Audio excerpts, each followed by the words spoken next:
New York Knicks Jarrett Culver, photo by John Weast, Getty Images. Since he stepped onto the collegiate court, New York Knicks fans have dreamed of Zion Williamson donning the blue and orange for the 2019-20 season and beyond.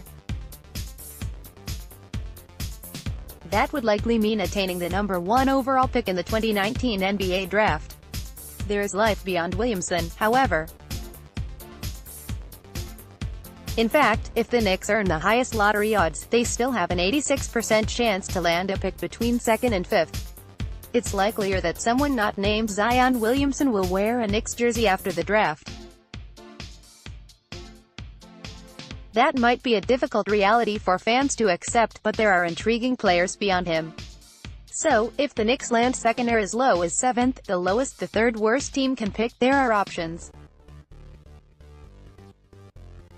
/line, .500, .340, .683 stat line, 17.7 ppg, 6.3 rpg, 3.6 apg, 1.1 spg, 0.4 bpg. A player that's risen into the top 10 in mock drafts, Jarrett Culver has watched his play spike from year 1 to 2, leading an offense that lost a handful of contributors after the 2017-19 season.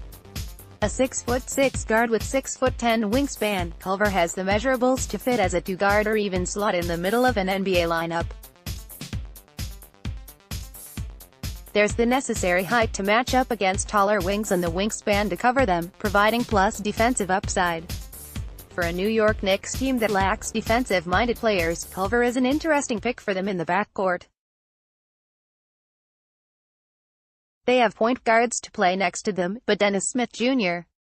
and Emmanuel Mudiay, a restricted free agent, are poor defenders. Frank Ntilikina is above average, but a lacking jump shot curtails his opportunities. Culver is not a top-end shooter from a long range, at 34%, but he's more than capable of hitting outside shots for the Knicks, who also lack perimeter talent.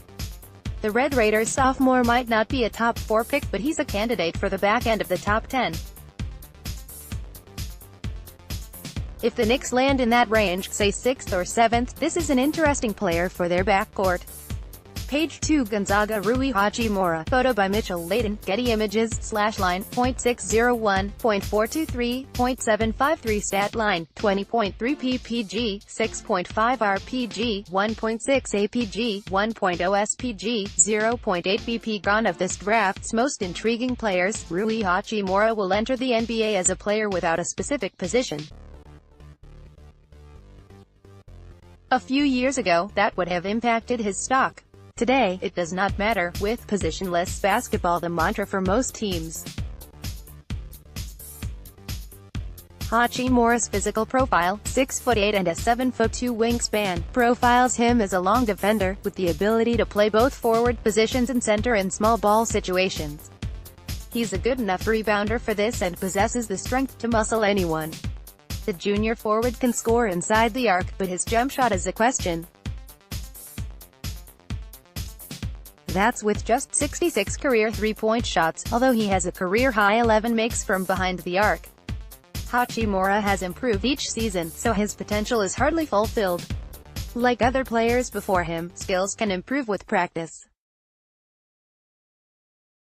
That could happen before this collegiate season ends, his rookie year or down the road. Maybe Gonzaga has kept his shooting under wraps.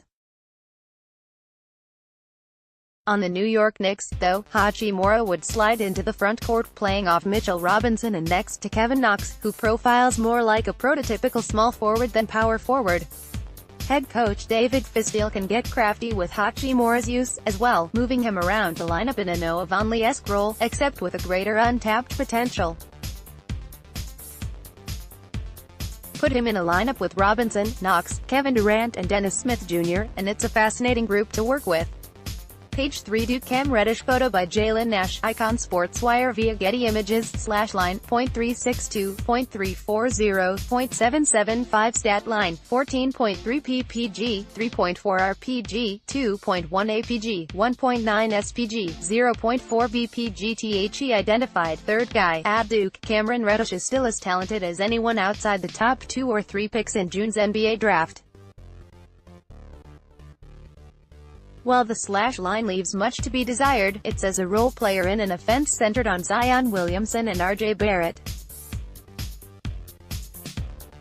Reddish mostly takes outside shots, which compiles more than half his attempts per game.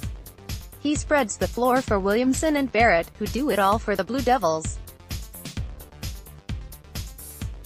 Aside from that, the former top recruit is a long 6'8" that profiles as a wing. On the New York Knicks, he can shuffle through multiple lineup spots because of this physical profile. That's even as a taller shooting guard. It's not his higher-profile teammates, but enough to provide some anticipation at Madison Square Garden for years to come.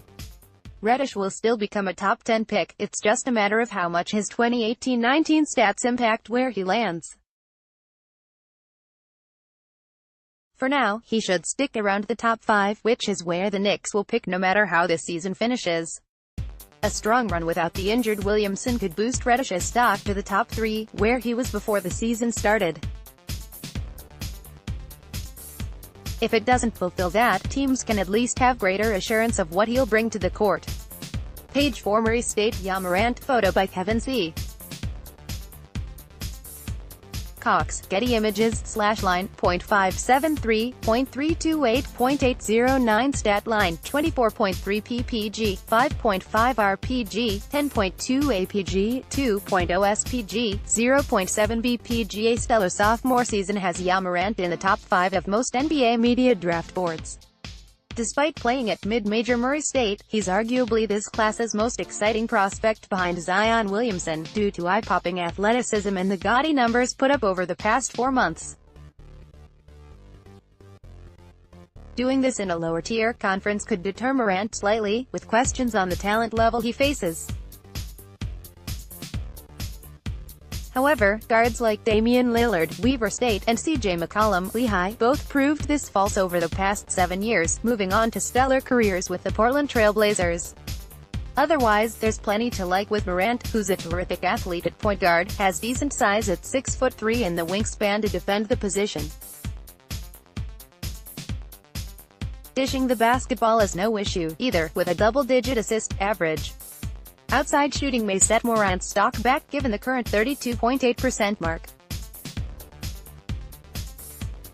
The other parts of his game should compensate for that, though, for the rest of this season and into the draft process. On the New York Knicks, Morant would mark the latest point guard of the future. They had this in Frank Ntilikina, Emmanuel Mudiay for a moment, and now Dennis Smith Jr., who's under contract for 2 more seasons.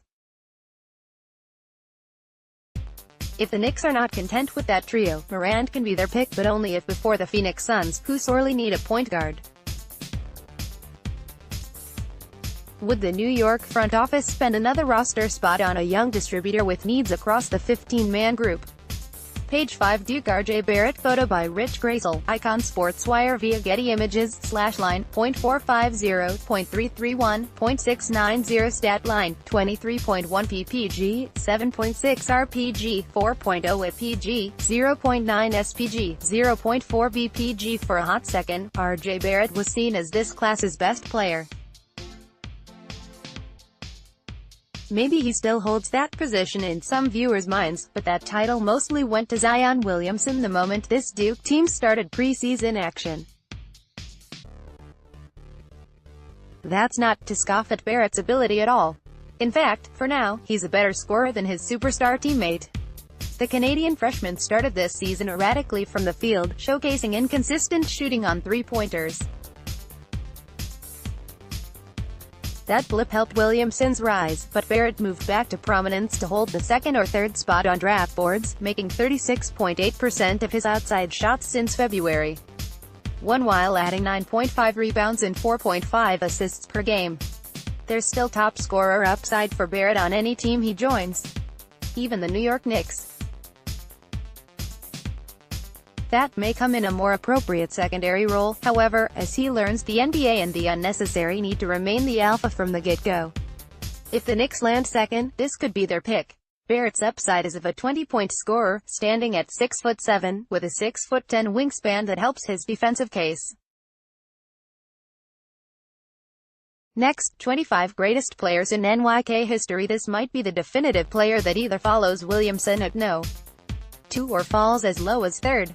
So if the Knicks like Barrett but land 4th or below, they might have to look elsewhere.